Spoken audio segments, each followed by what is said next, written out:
Hey folks, Tim Scheidler here. I'm running for Norwood City Council in Ward 2, and I'm not a professional politician. I've never run for office before. I'm a working stiff like the rest of you guys. But the reason that I decided to run is because I looked around the city, and for the past 2 years, nobody has done any maintenance on the roads, or very little. We have issues with infrastructure within the city, including at City Hall. We've obviously got infrastructure issues with the water system, and especially with the water towers, where they haven't been maintained for between 20 and 40 years. So my question has always been, well, where is the money going? What's happening to it? Why are we not seeing results? What's being done? Nobody in Norwood communicates this unless you want to walk down to City Hall and go through their maze and talk to people in the office. This information should be public to people. We should know exactly what's being spent, where it's being spent, why it's being spent, and why the city roads are not being fixed. You know, I mean, the other thing is the water towers. This is ridiculous.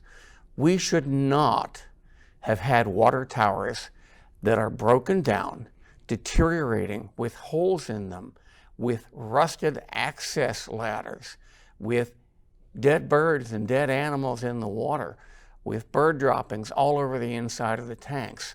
This is absolutely unconscionable. You know, the other problem we have is, for years we've had inefficiencies in the city government. You go to get a permit for something, and you get the runaround. You get a permit. It takes them a month, 2 months, 3 months, sometimes 4 or 5 months to get the permit, and then you turn around and they say, oh, you've got the wrong kind of permit, or you need this permit in addition to this or that, the other thing. The other thing is, there is way too much nepotism within city government. We can't have that. We can't have inefficient employees being protected simply because they're related to this mayor or that former mayor or this person in government or that person in the administration. This has to end. We need to get down to having accountable people in city council, not washing each other's backs. We need to get down to having accountable people in the city administration, not worrying about, hey, is brother Joe or cousin Jim gonna take a pay cut or get fired because they're being protected. We don't need this kind of thing. What we need are efficient government employees who do their job, who communicate what's going on. It's ridiculous when you can't get an answer about things that are going on in the city government. My proposal, or at least one of my proposals, is that family members of city council, family members of city administration should be banned from working within the city. I don't mean within the city, I mean within city government in any way, shape, or form. Nor should they be allowed to be working with any contractor that is working for the city, that contracts with the city. We also need to look at the books for Norwood. We need to see where money's being spent, how it's being spent, how it's being wasted. We need to make sure that the city contractors that we engage with are engaged in a contract that is an arm's length transaction.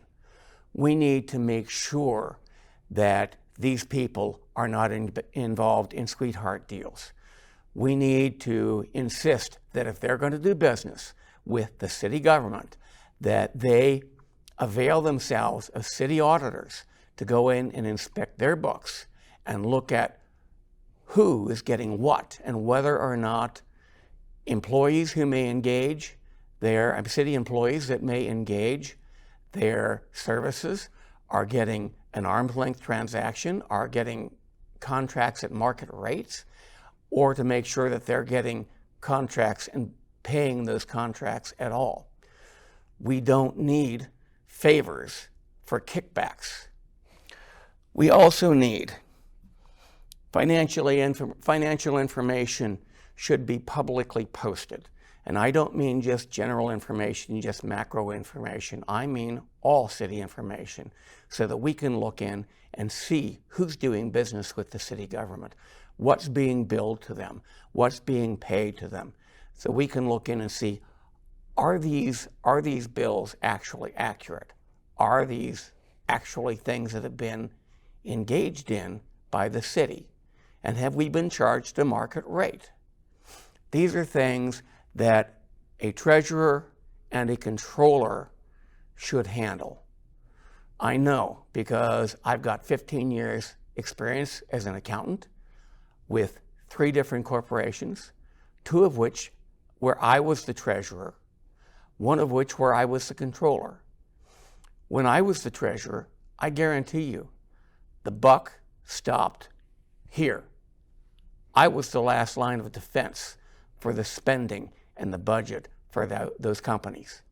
I was the one who put the controls in place to make sure that what we had was what we needed, that we were spending less than we took in, and that we were being efficient with our money, that nobody was stealing from us, that we weren't getting ripped off. Well, as you saw in a video I posted earlier on my own channel, I talked to candidate Mallory after the first mayoral debate, and I asked him point blank, where is the money that Norwood gets as an override on the water bill going? Why hasn't the water system and those water towers been maintained for 20 to 40 years?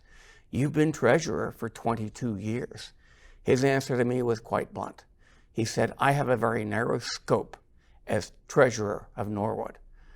I deposit the checks and I record the money in the proper accounts in the accounting system, and that's it. I don't know what they do with the money. I don't know how the different departments spend their money, and I cannot redirect that money. Well, folks, guess what? When I was treasurer of 2 different corporations, I knew where almost every penny was. I knew how it was being spent. And if it was being spent in a way that I judged to be inappropriate, I ended that. Now, Mr. Mallory may not have legal recourse to actually step in and redirect money or direct it back to where it should be, but he should be the one monitoring all of that. And he should be the one, if he can't do something himself, to go to the mayor and to the city council and say, here's what's going on. Here's where the money is going that is supposed to be going to maintaining our water system and maintaining our water towers. And we need to put an end to this, and we need to correct this. But he didn't. His most famous quote is, "It's not my job."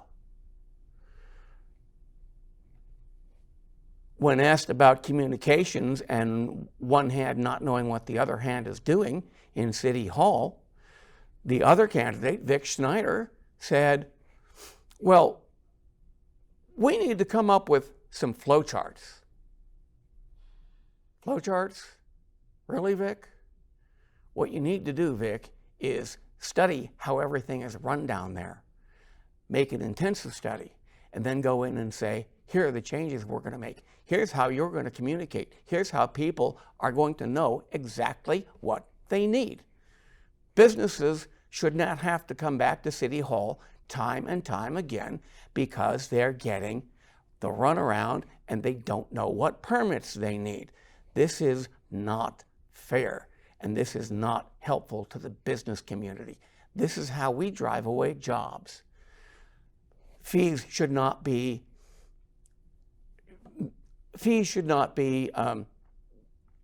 assessed based on what somebody pulls out of a hat and they just say, oh, well, we think we should increase this fee $100 or $200.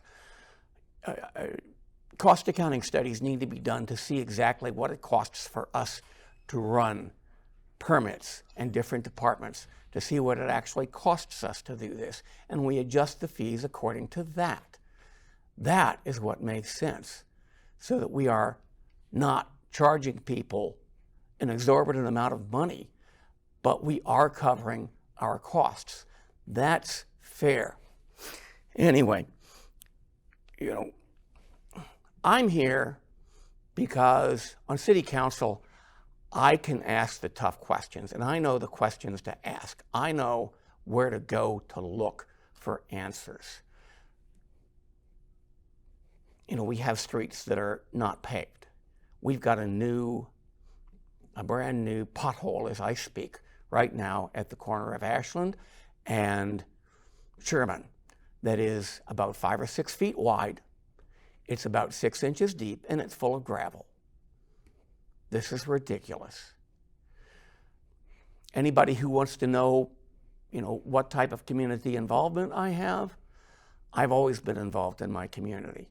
I have spent the last 13 years volunteering my time and participating in the Riley School of Irish Music, which is just down on Slane Avenue in the Methodist Church.